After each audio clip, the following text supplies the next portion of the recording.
What's going on, boys and girls? You know I'm getting ready to make some cabbage, some fried cabbage. Now my mother and my grandmother, I can't do them any justice because they could throw down on it with just seemingly no problem whatsoever when they made it. It just came out good every time. There was none left over. It was the type of cabbage that you wake up in the middle of the night and say, well, I could get me a piece of chicken or I could get me some cabbage. So you go get some cabbage, you know. Cabbage is good for you. So anyway, I've done this cabbage recipe before, and I think I change it up a little bit every time, but it's basically like my mom and my grandma didn't make. Of course, they didn't add a bunch of extra stuff to theirs. They just put that good loving in there, but I'm gonna add a few extra things to mine. So here we go. Cabbage, fried cabbage. All right, y'all, there's nothing to it. We got a head of cabbage, we got an onion, got a bell pepper, got some lemon juice, some apple cider vinegar, got some of my seasoning blend back there, salt, pepper, garlic powder, onion powder, paprika, mustard powder, and we got some crushed red pepper flakes right there. Let's put it together. Make sure you get your heavy bottom pan, and we're going to be using a little bit of lard in order to season these onions and bell peppers. All right, so we're going to put about 2 tablespoons of lard in there. If you've got avocado oil, corn oil, or whatever you want to use, you can put it in there. But this is a healthy oil, even though it's called lard. They had us thinking back in the day that lard was a bad oil, but lard is actually a good oil. All right, so we're going to add our onions and our bell peppers in here.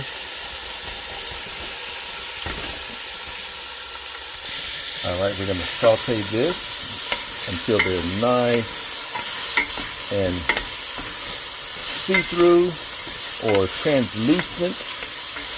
And you really can't see through them, guys, but you'll see the color change here.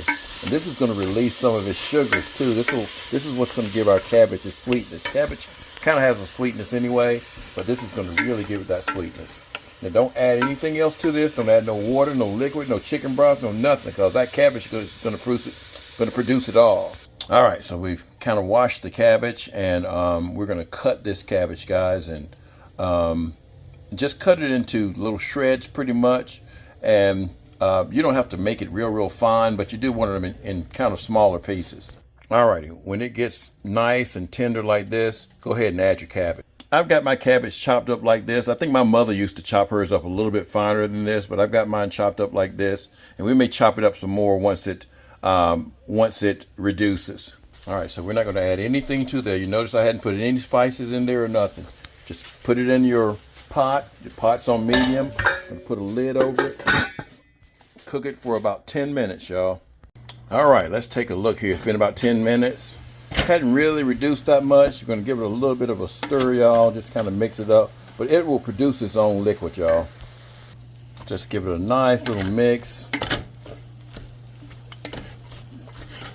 We're going to go about another 10 minutes or so. Just check on it about every 10 minutes. Break up those big pieces like that, which as it gets tender, you'll be able to break it up easier anyway. All right, let's look at it after the second 10 minutes.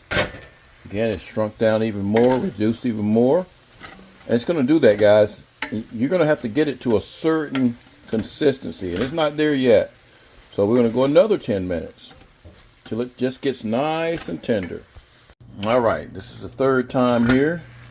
Third time's a charm. Let's see what we got here. Looks good. Yeah, it's getting to where it needs to be, y'all. It's getting to where it needs to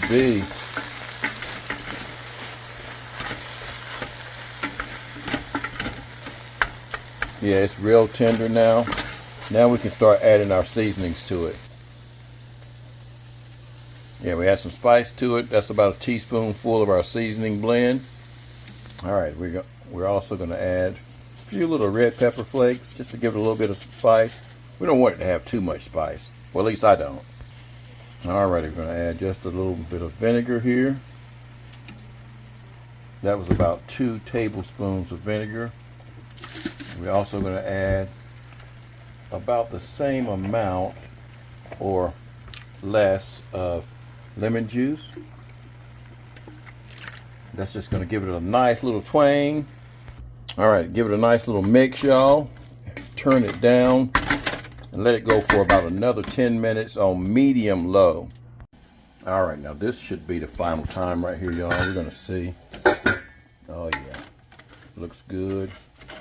This is about how tender I like to have them. Got to give it a taste and make sure it tastes good, but I can already tell you guys, they usually do. I usually don't have to add anything to this whatsoever. But let's give it a taste. All right, guys, I can tell you that is perfect, and I'm glad I didn't add any more of those red pepper flakes because it's got a nice little kick to it. So anyway, guys, hope you enjoyed this video. It really helps me out if you give me a thumbs up. Thumbs up basically kicks the algorithm in and makes more people get to see this video, puts it on that list at the top of the list, and allows more people to see it so they can experience my material. Like, share, comment on it. If you make your cabbage like this, let me know. You know what? I'm really thinking about making some cornbread to go with it as well, too. I'm also cooking some squash. I'm not making a video about that. Let me turn that thing off. Anyway, guys, y'all have a great day. Peace.